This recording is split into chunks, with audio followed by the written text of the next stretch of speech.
Welcome, welcome. I am Dylan Pettit, and what I have created, I'm very excited to share with you. I am using AI to create a receptionist, and this receptionist sounds so good, it almost sounds like a human. And this will kind of change the game for everyone because it'll answer your calls and it'll book appointments for you.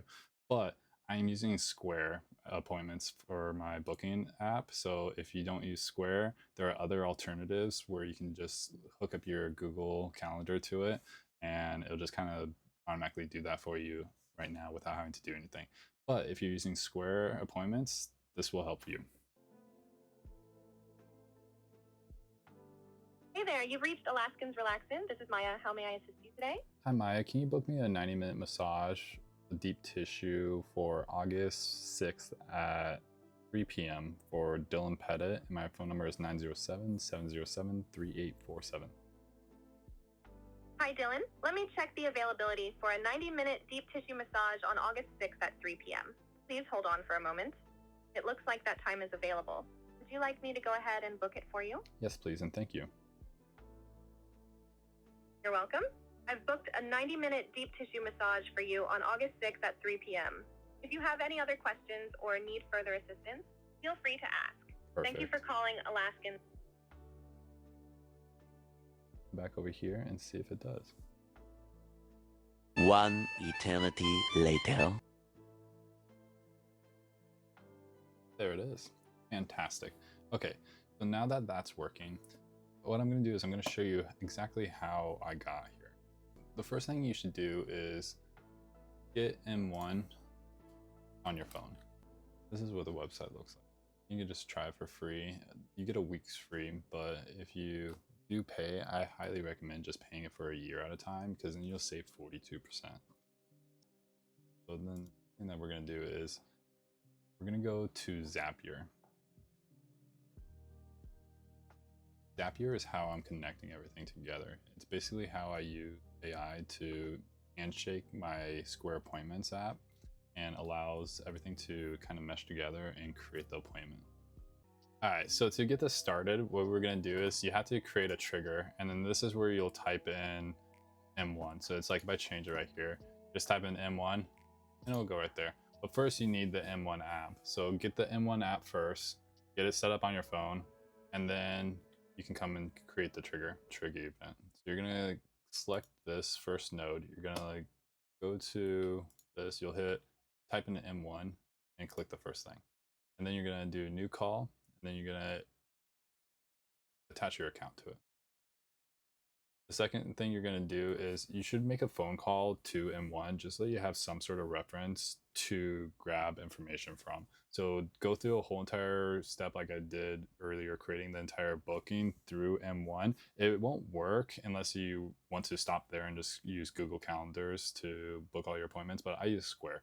So go to M1, make a phone call, try to set up an appointment like you normally would with all the information that you need, and then just hang up, and then that'll get you your call record. And then so then you just like find new and search through each one until it has something that has all the information that you need. More information, the easier it is to get all the information. And then after you do that, the second step is to get the JSON config, which just helps you search for the team member. So all the coding will be in different files in the GitHub repository. So just follow those if you need to copy paste the code, but it's also right here. So keep everything through here, you'll just keep link. In the code, you'll just add that.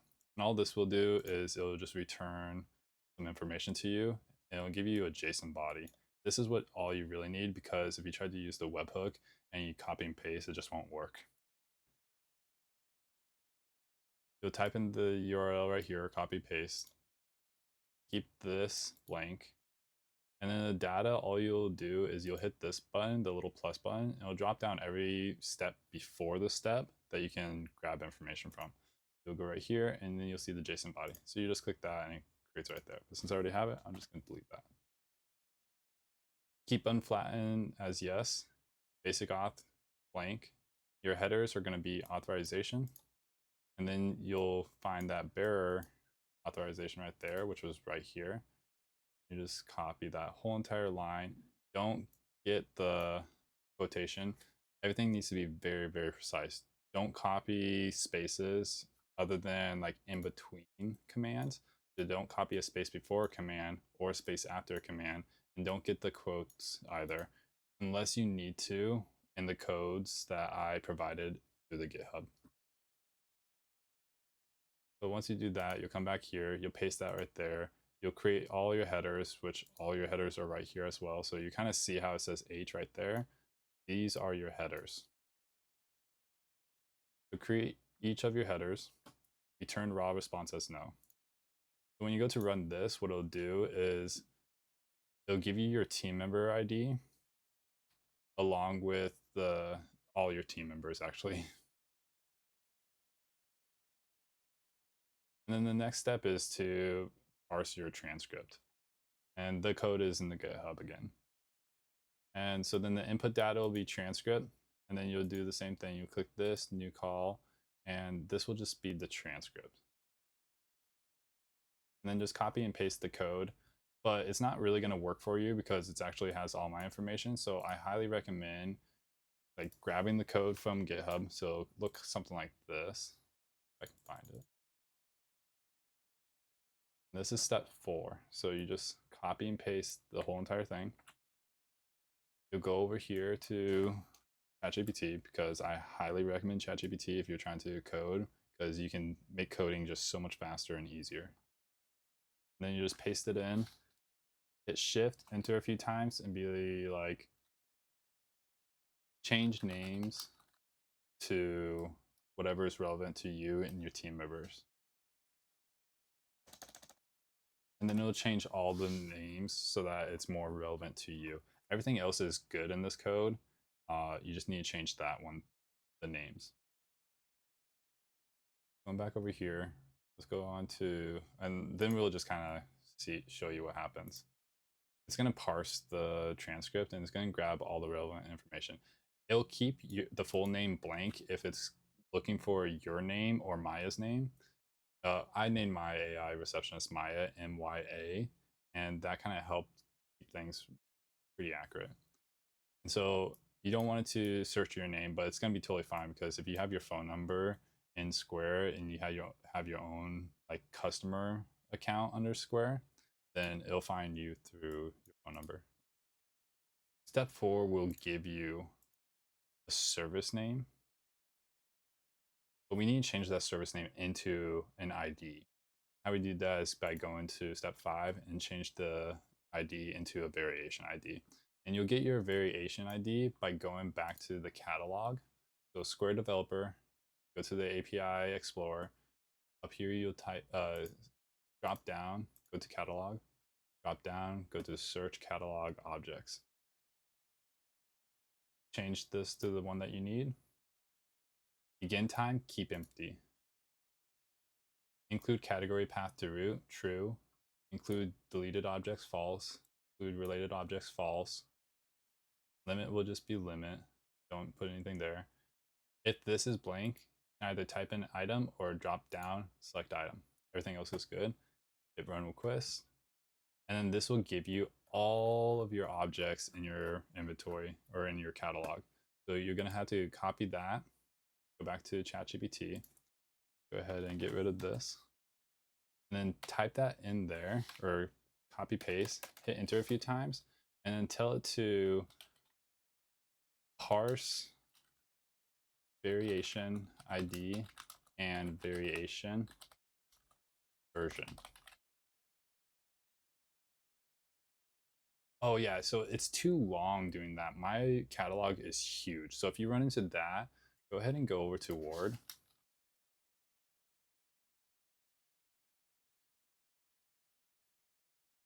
Or actually, let's see if we can do it on Notepad before we try it in. Paste it in here. And just save it as variation ID. Go back over to this. Since this doesn't work, we're gonna delete all. Parse info to get variation ID, variation version. And then go ahead and give it a file that you just created.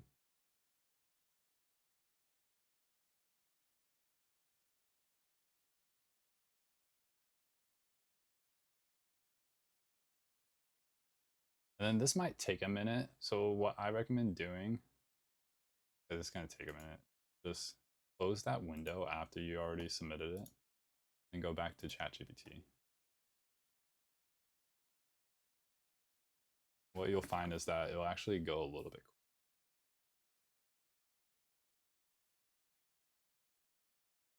quicker. As you can see, it gave me this right here. Go ahead and save this. We're just going to copy that back to your notepad, save this because we'll need this for later. Also save this as variation version.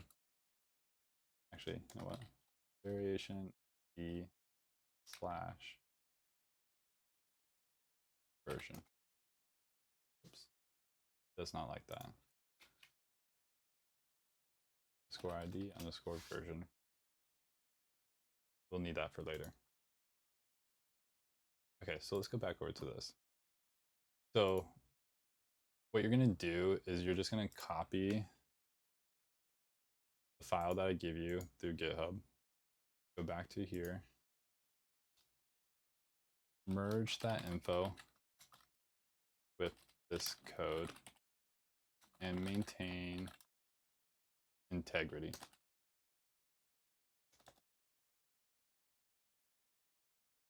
Oops, let's actually go back.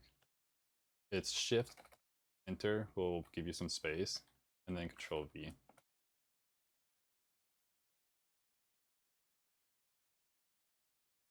And here's that little trick again. Close that tab, open it back up.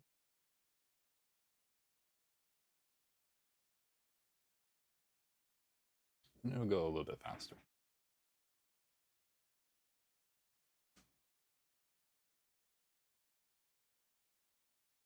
As you can see, it maintained that file integrity or that code integrity, and it just added your variation to it. But since it's already mine, it didn't really do anything.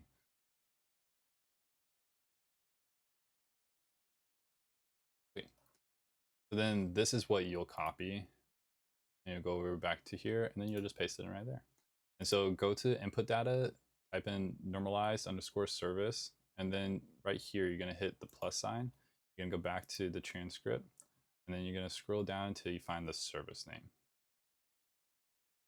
I already did that, I'm just gonna leave it like that.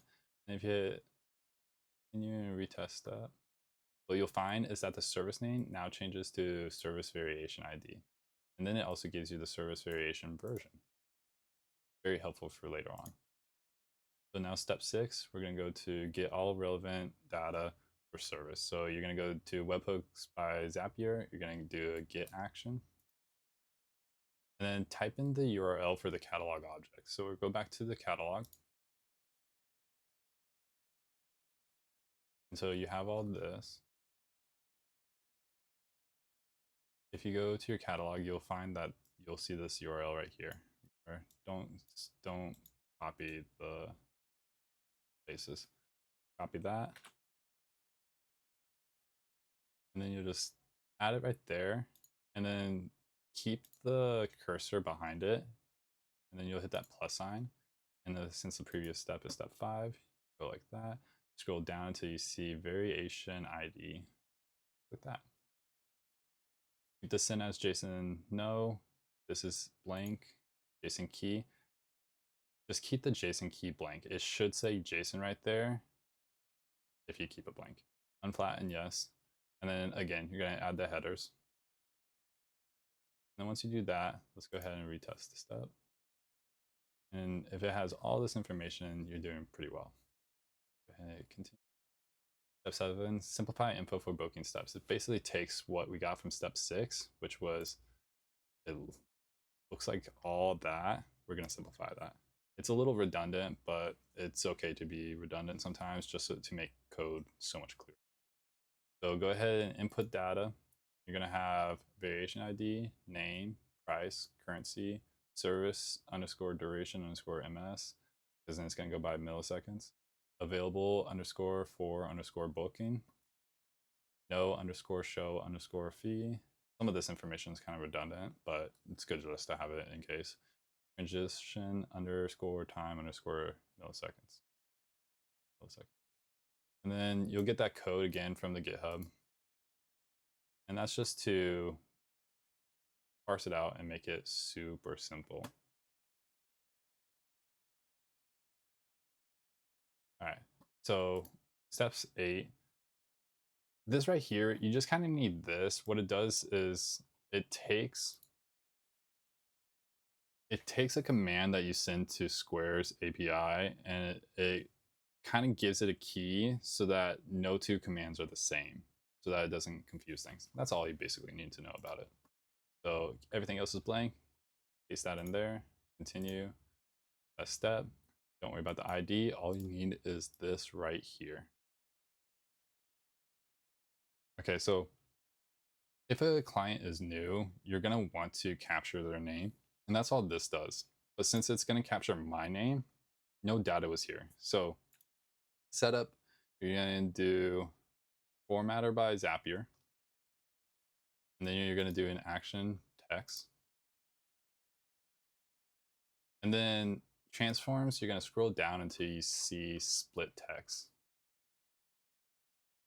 And then input, you'll just click this. You go back to transcript parsing, and then you'll look for the full name. Wait, let me check one thing.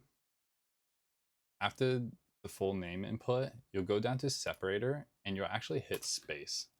So all you do is just hit it once. And then that creates a little space in there. And then segment index will be first. This will grab the first name out of the input. Since there's nothing there, it's going to be output nothing, which is okay. It's good. And then the second step for the splitting, it's going to be the same thing. Formatter, and then you're just going to type in text, and then split text. Same thing. Click that. Go back to full name, separator, add the space, and then this right here, you'll go down to last, and go ahead and test it, and it's nothing. But if it's a different client, you'll see that it'll actually split their name. And this is so that if you can't find the client in the next step, it'll create the client for you. So the next step is to find the customer. So you just look for the app Square, and then the action event will be find customer. And then you'll hook up your Square account. So connect your Square account. And then in the config, you're just gonna go to phone number on the new call. And then you're gonna look for the caller phone number. And then, that freaked out a little bit. And so this is create Square if the customer doesn't exist. And this is where the step 9 and 10 came in play. So first name right there, last name right there, and everything else should just be blank. And then you can always just add the email later for when the client's profile actually gets created. But if the client is around, what you'll do is you'll test it. Since it has my phone number, it doesn't have my name, but that's all right because it will populate my name here. And so then step 12 is format date for checking availability. This is really, really important because Square wants you to have dates formatted very, very specifically. So do code by Zapier, and then action event will be run JavaScript. There's only 2 that you can do, which is JavaScript and Python, but we're just going to do JavaScript because it's so much easier to read for me. Keeps everything separated in a way that's easy on the eyes so that you can actually see what's going on. So then input data will be formatted underscore date time, and then you'll click this, you go back to the transcript, and you scroll down, you should see formatted date. And then service underscore duration underscore ms, and then you'll click that. You go back to the simplified version of all the information that you had earlier, and you scroll down till you see service duration. very, very important when you're checking availability, because if your duration isn't right, you're not going to calculate the end time. And for Square, you need both a start and end time. And if you put any blocks on your Square appointments, I put 15-minute blocks on. So if yours isn't 15-minute blocks, take the code right here, or take the code that you get from GitHub, which would be step 12, and then you'll copy that into ChatGPT. Shift, enter a few times, change blocked time to whatever yours is. Let's say 20. So it went from 15, you can kind of see it right here. And we're gonna go to 20.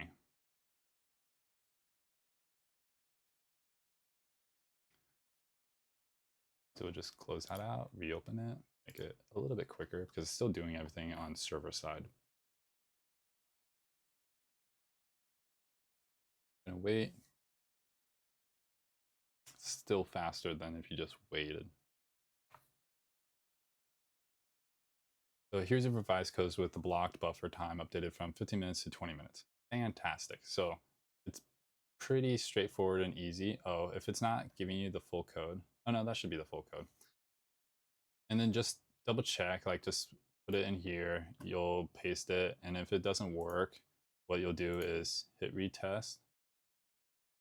And if it's not working, you'll see right here, start time, and that it is, well, this was a 90-minute massage. So it, for some reason, well, I'm also in Alaska, so it had to change the ISO. It's still staying as UTC, which is good, because then for me later on for check availability and everything, it'll change it so that it will actually match it for, well, actually, never mind. If I remember correctly, in Square, it automatically locks it to my time zone. So when we put this in there, it'll change it from UTC to my standard time. And that's something to keep in mind when you're pasting the code for you. If you're in a different state, you're going to have to think about that. And ChatGPT will help you with that. And so if it doesn't work, you just go right here, just copy all this, Control C. And I actually, let's go ahead and, I do data in, shifts, enter a few times, data out, go to data out right here, like this, copy, paste, shift, enter. Please change to accommodate. I don't know how to spell accommodate. Accommodate your time zone. Please change to my time zone in Alaska. Let's just see what happens.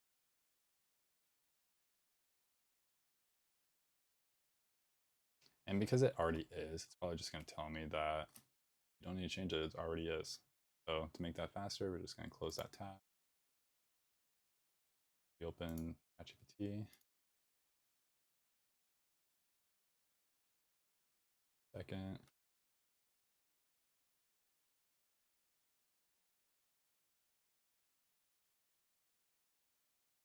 Here's your updated code to ensure that the starter values remain in Alaska local time with the proper UTC offset, depending on daylight saving time. But it's pretty much just giving me the same code that was already there, because,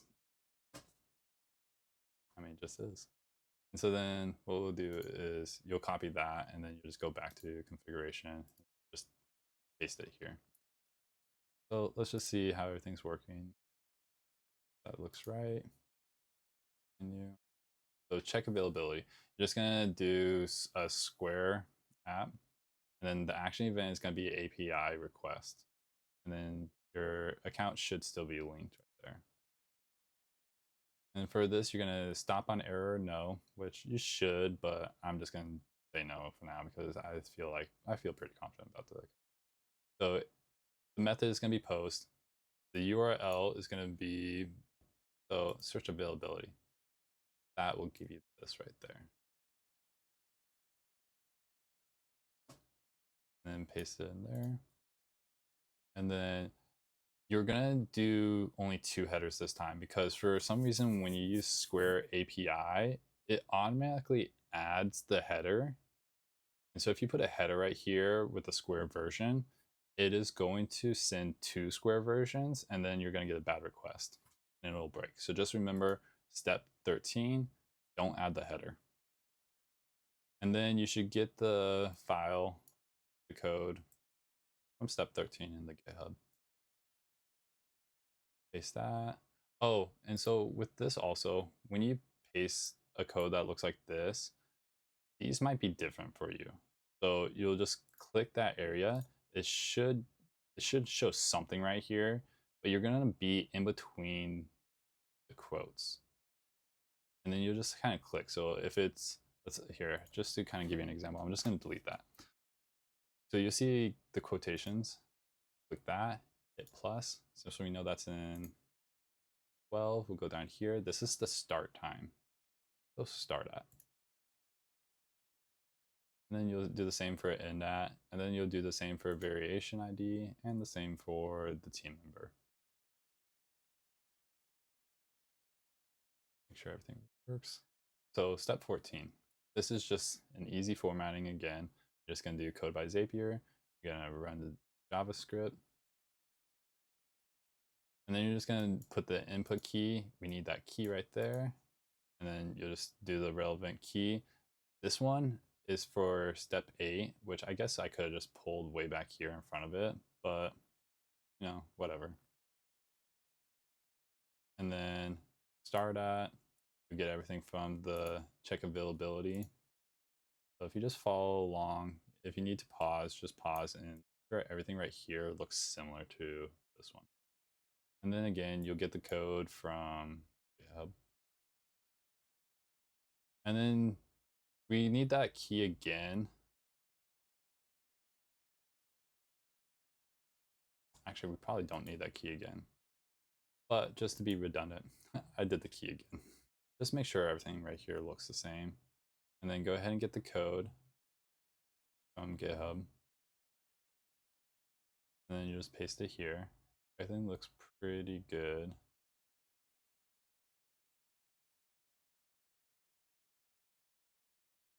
Checking. So I think I added the Square version right here. So it should be working for you if you're using Square. Just remember to paste in your token.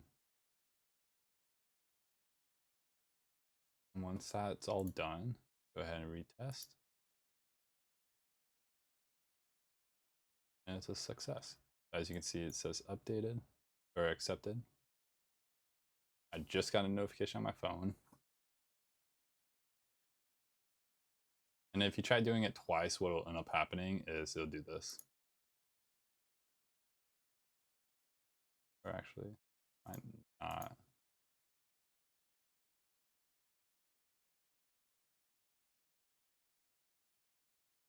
Still saying accepted. Usually if you try sending it twice, it'll deny it. So if I actually go on my phone and cancel it, because I think it actually just booked it twice. Yeah, it totally booked it twice at the same time. But when you're using M1, she'll say that if the booking already went through, you'll say that it's not available. Then you just hit publish. And since I already did publish it, I'm not going to publish it now. But after that, everything should be working pretty well for you. Awesome. So with that, you're all done, and now you should have your M1 receptionist working pretty good for you. Oh, actually, one last thing is that you need to do a custom knowledge for the M1 app. So when you go into your settings, here, I'll actually show you the phone. 12 seconds later. So you go into your settings, you go to voicemail receptionist, and you should give it a welcome greeting. And then go back down to custom knowledge, and then ask Square, not Square, go to ChatGPT and tell it to put all your relevant information of your business in, like your hours, your store hours, and then even tell it this part right here is super important. Is when a client provides a service date and time, Maya must check availability via Square appointment. Book the appointment immediately. If the time is available, confirm the booking to the client. You know what I'll actually do is I will put this custom knowledge as a file in GitHub as well for you.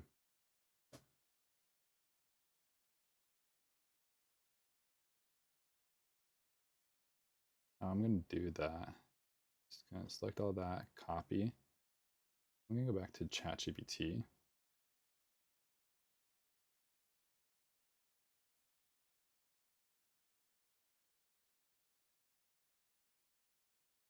I'm just going to paste this in here.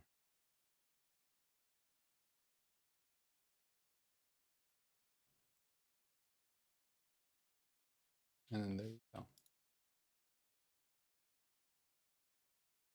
Maya's custom knowledge. And then all you will do is copy paste it into ChatGPT and then just customize it for your business. And then that should be it. So thank you so much for being a part of this. And I've been trying to create this for a while now. And so I'm so glad that AI is actually getting up to the point where just kind of make it do whatever you want. This took quite a bit to put together, but I'm hoping that this pretty much changes voicemails and receptionists going forward. So thank you so much for joining me and have a great rest of your day. Oh, don't forget to like, subscribe, and share with your friends.